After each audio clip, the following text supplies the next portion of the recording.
Thank you, everybody, for coming to the Aaron Torres Podcast YouTube page. If you could do me a quick favor, see that little subscribe button at the bottom of your screen? Go ahead, click that subscribe button. Really does help our channel grow, our audience grow, and I really do appreciate it more than you know. So click that subscribe button. Appreciate your support. Now, here's the video that you came here for. It is time to dive into some college hoops transfer portal conversation. Why is that? It's because it has been an insane, just an absurd couple days in the transfer portal just since we last talked on Sunday night. So let's go ahead and dive in. The first story that I want to go ahead and get to, it's interesting. Following the portal on a day in, day out basis, it's been fascinating to see all these teams are making big moves. You know, UCLA got Donovan Dent a million years ago, and this school got that guy, and this school's taken 4 different players, and what does it mean? And then there's the Arkansas Razorbacks. It's been a quiet couple weeks for Arkansas outside of kind of, bad news or not surprisingly news that doesn't, news that isn't necessarily bad, but, doesn't really help your 2025, 2026 roster, because since the season ended, the only 3 pieces of news we've gotten are pretty straightforward. Big Z entering the transfer portal, already committed to play at Illinois with his brother. Also, on top of it, you have Adu Thero declaring for the draft. You have Boogie Flan declaring for the draft. And as of Tuesday morning, April 15th, there had been zero transactions in a positive direction for Arkansas.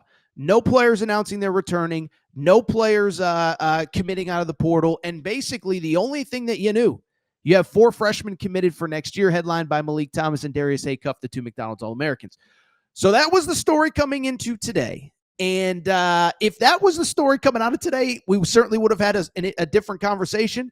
But I'll tell you what, this guy right here, once he gets on a roll, he ain't slowing down, because on Tuesday, Arkansas got not 1, but 2 different portal commits. As earlier in the day, Nick Pringle, forward, South Carolina, commits to the University of Arkansas. And then, oh, by the way, just a couple minutes ago, right before we went on air, Malik Ewin, the second leading scorer and leading rebounder at Florida State, he also commits to Arkansas. And so with it, you know what I got to ask, baby. I just got one question for you people, and that question is this. Can anything stop the Big Pig invasion? Can anything stop the Big Pig invasion? Arkansas 2 commits. By the way, if you want your Big Pig invasion tee, you already know what you got to do. You got to go to AaronTorresOnline.com/merchandise. With that said, though, let's go ahead and dive into our boy, Coach Cal, because he made his moves on Tuesday, and we got to discuss, okay? So first of all, Nick Pringle. Let's talk a little bit about him. Nick Pringle, 6'10", forward, has plenty of SEC experience. Began his career at Wofford, then went to Bama for 2 years, was at South Carolina last year, and basically the bottom line is, I'll be real, take out Malik Euan for half a second, okay? Independent of Malik Euan, Nick Pringle is exactly what Arkansas needs, we believe.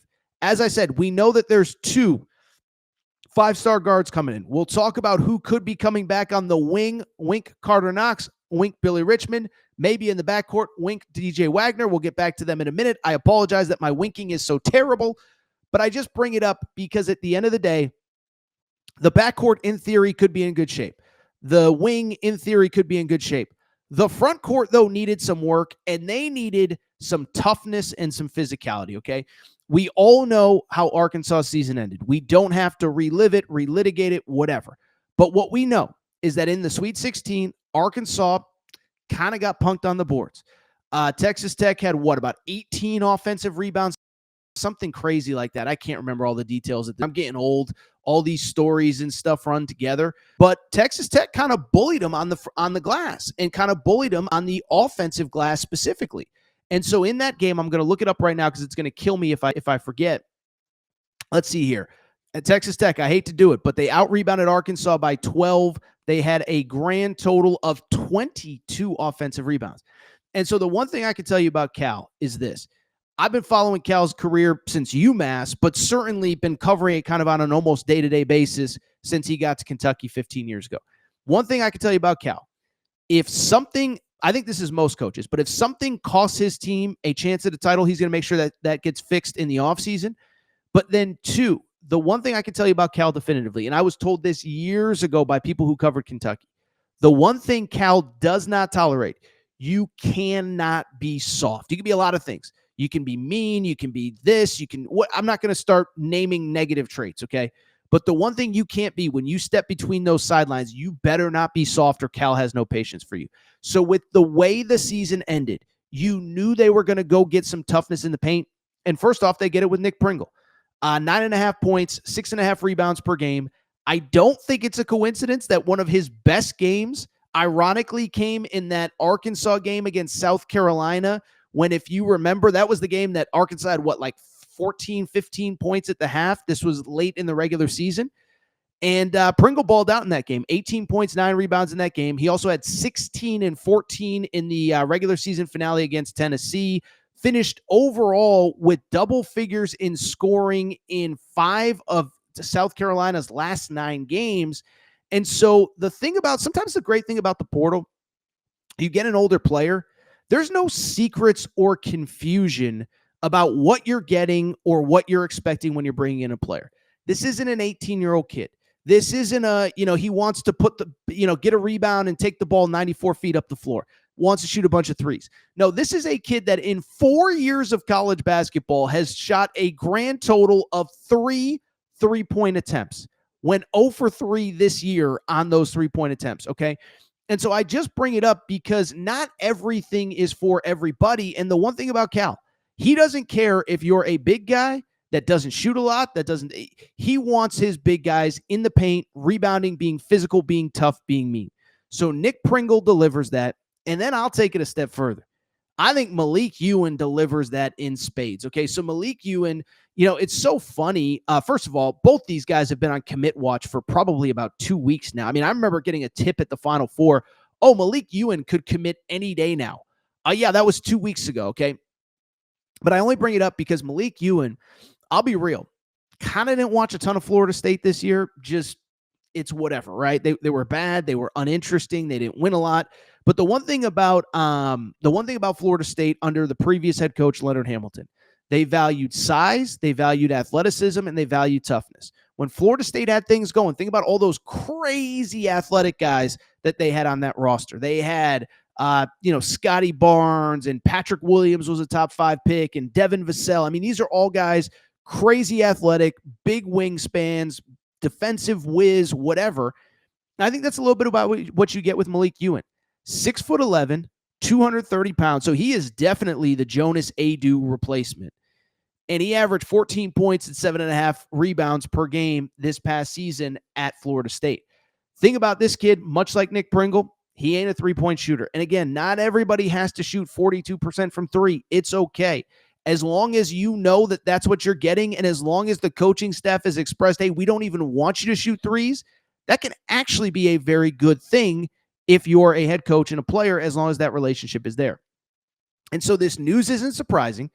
Both of these players have been on commit watch for weeks at a time, to the point that I think my poor buddy John Neighbors was about to go gray with just waiting for any news to come down.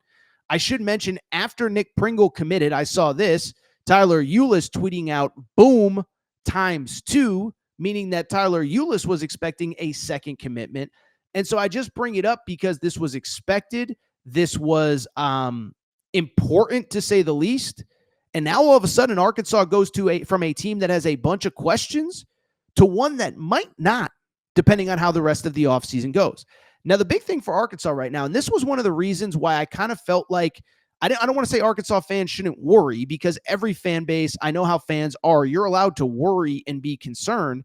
But I just bring it up because if you're Arkansas, and I was saying this all along, is that the most important recruiting that John Calipari was going to do is now to retain the players that were already on your roster. I'm not saying any of them are coming back.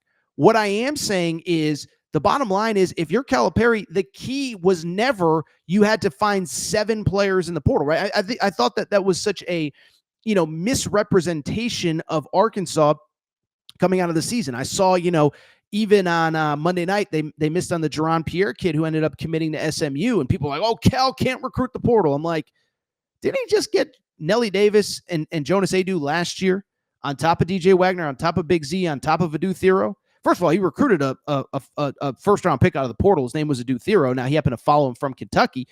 But I only bring it up because I never really bought the idea that Cal can't recruit the portal. It was more they just didn't have a lot of needs, and the biggest recruiting that Cal can do is bring back the guys from last year's team. To me, listen, this is another one. I think we're going to start getting answers on what this team looks like in the coming days. As I said, you have 4 players committed in the class of 2024. Malik Thomas, Darius Acuff, 2 guards in the backcourt, plus Isaiah Sealy, kind of a projectable player out of the state of Arkansas. Then you have the big guy from overseas. Well, now you have two big guys in Malik Ewin and Nick Pringle. And I think, to me, the big question is, who are you going to get back from this past season? Because to me, the most important recruiting you're going to do now is retaining some guys on this roster. To me, I'll be real. Some Arkansas fans may disagree. I still think the X factor, and there's 3 of them really, but I think one of the most important players is DJ Wagner. Listen, I know I've been a little bit of a DJ stan, but I think by the end of the year, you saw the value that he had as a guard in college basketball. Now, I want to be clear, since every time I say something, if things don't go that way, I get crushed in the comments. We'll get to Lamar Wilkerson in a minute, okay? As of right now, it feels very 50-50 if DJ Wagner is going to be back or not. Every day, it's some days you feel like he's going to leave. Some days you feel like he's not. Some days you feel like he's going to go pro. Some days you feel like he's going to hit the portal, whatever. Whatever DJ decides is not up to me.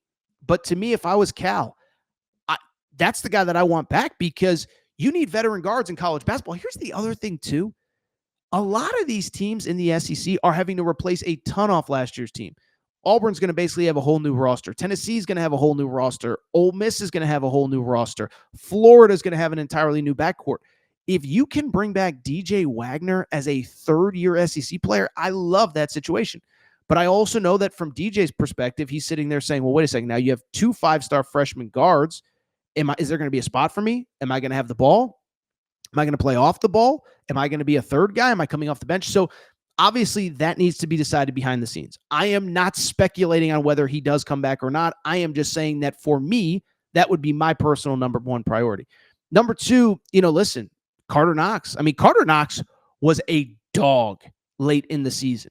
20 points against Texas Tech in the Sweet 16, 15 against St. John's in the round of 32. And he's a guy, listen, we talked about this the day after the season ended.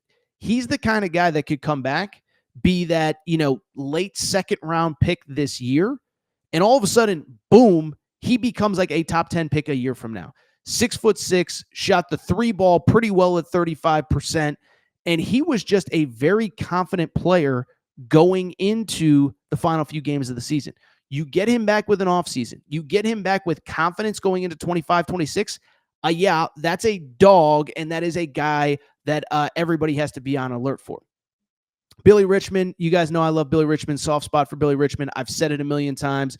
He reminds me, I told my buddy Matt Jones, the former Arkansas football and basketball player who hosts with Phil Elson. I said, Billy Richmond kind of reminds me of the kid at football, the kid that played on everybody's high school football team. It was like his first day at practice, and he didn't really know what he was doing, but he was going a million miles an hour, and sometimes he's running through the wrong gap, and sometimes he's missing tackles, and sometimes he's blowing up plays 10 yards in the backfield, but the effort is never questioned. That's Billy Richmond.